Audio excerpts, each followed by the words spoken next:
This presentation explores the last unanswered question in A Course in Miracles. We will trace how inquiry, illusion, and truth are structured in the mind, and how Chapter 21, Section 7 guides us from confusion to clarity, from questioning to the direct experience of knowledge. We begin with the split mind. In eternity, all is one and unquestioning. Into this wholeness came the tiny, mad idea of separation. The result is a mind divided between remembering truth and dreaming of exile, searching for the identity it believes it has lost. The ego is born with the first question: what are you?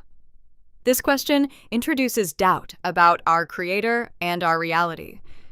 In heaven, nothing is unknown, so questions are unnecessary. The ego's questioning mind steps outside this certainty and begins the experience of separation. The ego's mandate is seek and do not find.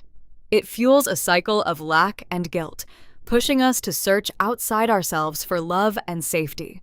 We invest in temporary idols, which inevitably fail, keeping us trapped in endless questioning instead of resolving the inner split. Here we compare two thought systems. The ego arises from the idea of separation, uses time to preserve guilt, and seeks specialness through projection. The Holy Spirit is God's answer, using time only to help us escape it, restoring communication through atonement and extending love. The ego distracts us with countless side issues, so we never face the real problem. The crucial inquiry becomes, what is the question? When recognized, it appears as a simple, honest plea. Where can I go for protection? This opens the way to the true answer. The Holy Spirit is not another set of questions, but the answer itself. He translates what is useless into what is helpful. His single message is that we are God's innocent children, priceless and secure in His kingdom. Nothing else is ultimately real or worth defending. The miracle is the mechanism of transformation. Ordinary perception is bound by time and grievances. A miracle is a vertical shift that overlooks differences and sees the same spark of truth in everyone. It collapses time, so both giver and receiver advance together toward awakening. Practice centers on true forgiveness. First, we overlook error, seeing attack as a call for love. Second, we recognize the innocent spark beneath ego defenses. Third, we extend this light to others. Because minds are joined, teaching innocence to another establishes it in ourselves. Relationships are the key arena. In special relationships, people join from mutual lack, trying to complete themselves by taking from each other.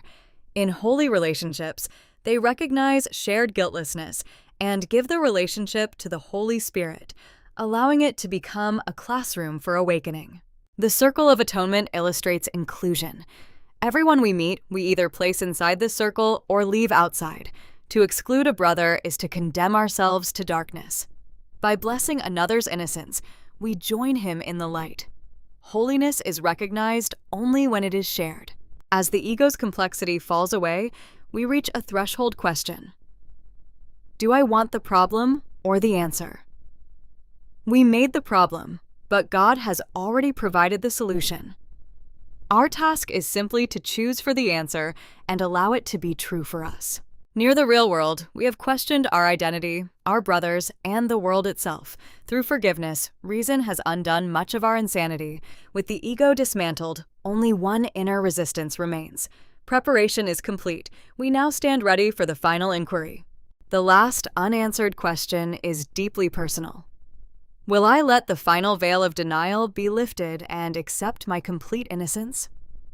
This is not for the ego to debate. It is the Holy Spirit's invitation to stop questioning and simply receive the knowledge that has always been ours.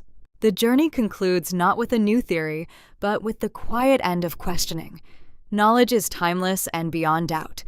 As doubt is replaced by certainty, time yields to eternity. We recognize we are already at home, safely aligned with the will of God.